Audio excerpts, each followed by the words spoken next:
Hello friends, आज हम पढ़ेंगे क्लास 9वीं का विषय गणित में पार्ट 1 संख्या पद्धति का भाग 2। इससे पहले हम एक वीडियो का देख चुके हैं, यानी कि जिसमें हमने इसकी थ्योरी को कवर किया था। जो उसकी थ्योरम्स थी, संख्याएं थी सारी। अब हम इसमें एक्सरसाइज 1.1 को देखेंगे, इनकी प्रश्नावली 1.1 को। आइए पढ़ते हैं। तो हम इसमें देख लेते हैं हम इसमें किस किस भाग को कवर करने वाले हैं। तो पहला भाग एक परिचय, जिसे हम ऑलरेडी पढ़ चुके हैं। अगर आपने ये नहीं देखा, इस वीडियो को जरूर देख लीजिएगा। उसके बाद आज हम पढ़ेंगे भाग 2 को, जिसका एक्सरसाइज 1.1 देखेंगे। भाग 3 में एक्सरसाइज 1.2 देखेंगे। भाग 4 में एक्सरसाइज 1.3 देखेंगे। 5 में एक्सरसाइज 1.4। भाग 6 में एक्सरसाइज 1.5। भाग 7 में एक्सरसाइज 1.8। लास्ट में हम भाग 8 में होमवर्क करेंगे। ठीक है, तो संख्या पद्धति यानी नंबर सिस्टम जिसको बोलते हैं, उसका भाग 2 देखते हैं। एक्सरसाइज 1.1 अपनी बुक्स का खोल लीजिए प्यारे बच्चों। तो पहला प्रश्न है, क्या शून्य एक परिमेय संख्या है? क्या आप इसे P अपॉन Q के रूप में लिख सकते हैं, जहां P और Q पूर्णांक हैं और Q not is equal to 0 है, Q 0 नहीं है। तो हम इसका उत्तर लिखेंगे प्यारे बच्चों। हल है इसका हाँ, शून्य एक परिमेय संख्या है। जब एक परिमेय संख्या है तो इसे हम P अपॉन Q के रूप में लिखा जा सकता है। P अपॉन Q के रूप में कैसे लिखा जा सकता है?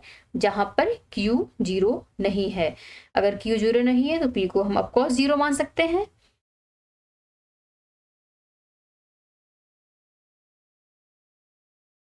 P को हम 0 मान सकते हैं, बट Q को हम 0 नहीं मानेंगे, तो Q को हम 1 मान लेते हैं। तो 0/1 बराबर क्या हो जाएगा? 0 हो जाएगा। तो क्या हो जाएगा? तो शून्य क्या हो जाएगी? एक परिमेय संख्या हो जाएगी। ठीक है, इस तरह हम इसको सिद्ध कर सकते हैं। अगला प्रश्न है, प्रश्न नंबर 2 है, 3 और 4 के मध्य 6 परिमेय संख्याएं ज्ञात कीजिए। तो प्यारे बच्चों, परिमेय संख्या निकालने का एक तरीका होता है। तो 6 परिमेय संख्याएं ज्ञात करने के लिए 3 और 4 को हम क्या करेंगे? 6 + 1 = 7 से गुणा और भाग करते हैं। ठीक है, तो 6 से क्यों आपने बोला 6 + 1 ही क्यों? क्योंकि हमें 6 परिमेय संख्याएं निकालनी है, इसलिए हमने 6 + 1 किया है। ये 6 परिमेय संख्या की बात हो रही है यहाँ पे, इसलिए हमने 6 + 1 = 7। ठीक है, अब हम क्या करेंगे?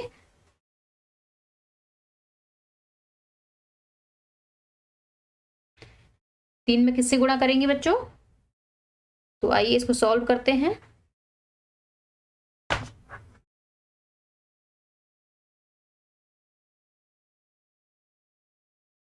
3 × 7,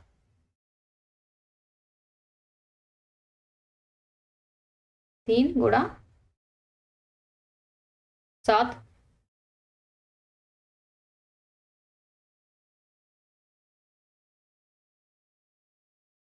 क्लियर कर देती हूँ, कुछ गलत हो गया। यहाँ पर 1 आएगा बच्चों, क्योंकि हम 7 से गुणा कहाँ कर रहे हैं? ऊपर नीचे कर रहे हैं। यहाँ पे अगर आप 1 नहीं भी लिखोगे तो कोई फर्क नहीं पड़ता है आपको। ठीक है, तो ये हो जाएगा 7 × 21/7, 7 एकम 7 हो जाएगा। 3 में हो गया। अब 4 × 7/1 × 7 बराबर हो गया 28/7। अब हम क्या निकालेंगे?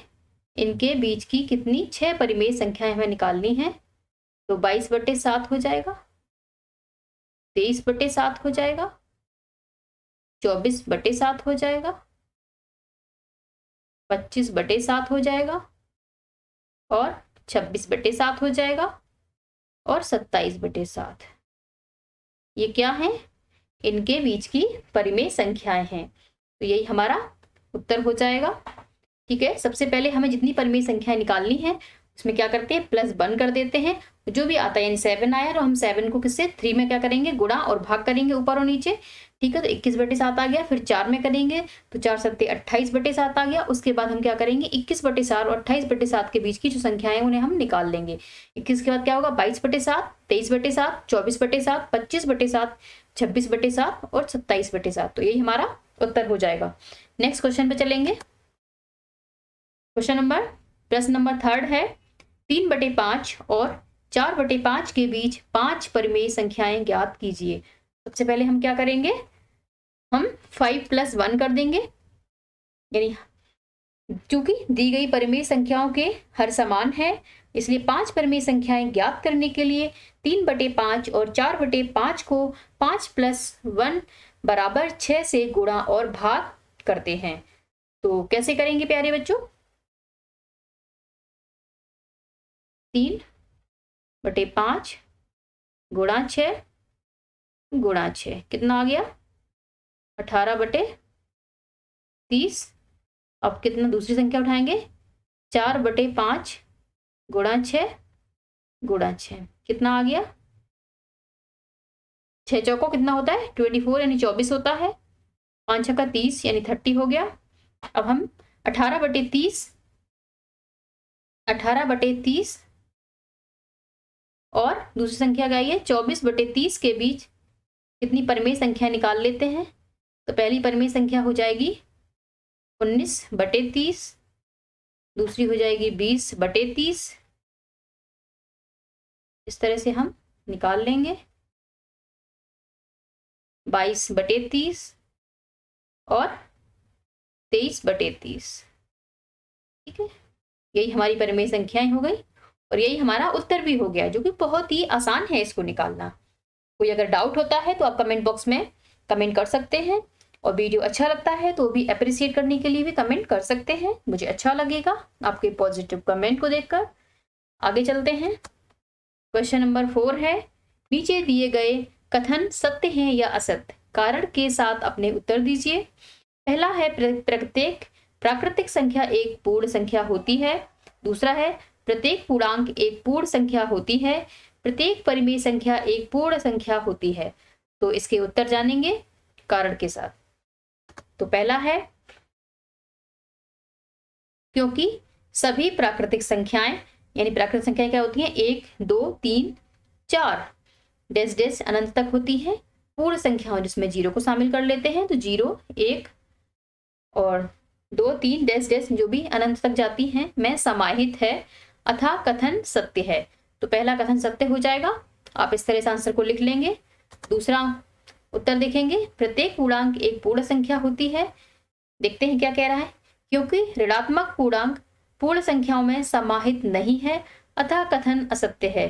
क्योंकि जो ऋणात्मक पूर्णांक होता है वो क्या होता है -1 -2 -3 ऐसे करके जाता है, लेकिन जो पूर्ण संख्याएं होती हैं वो कभी भी नेगेटिव में नहीं होती हैं, इसलिए ये कथन गलत हो गया। तीसरा देखेंगे प्रत्येक परिमेय संख्या एक पूर्ण संख्या होती है। इसका हल देखते हैं तीसरे का, क्योंकि परिमेय संख्याओं के संग्रह में भिन्न एवं दशमलव संख्याएं होती हैं जो पूर्ण संख्याओं के संग्रह में समाहित नहीं है, अतः कथन असत्य है। ठीक है, क्या कथन है, प्रत्येक परिमेय संख्या एक पूर्ण संख्या होती है।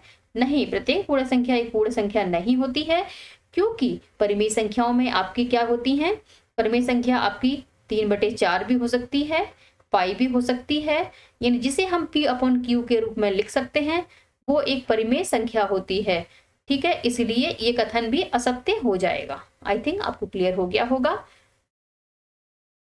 तो अगर आपको एक्सरसाइज समझ में आई हो तो वीडियो को जरूर देखें, और इससे पहले इस एक्सरसाइज को देखने से पहले इसका पहला पार्ट जरूर देखें, ये पार्ट 2 है, तभी आपको संख्याएं समझ में आएंगी कि पूर्ण संख्या क्या होती है, प्राकृतिक संख्या क्या होती है। बाय बाय बच्चों।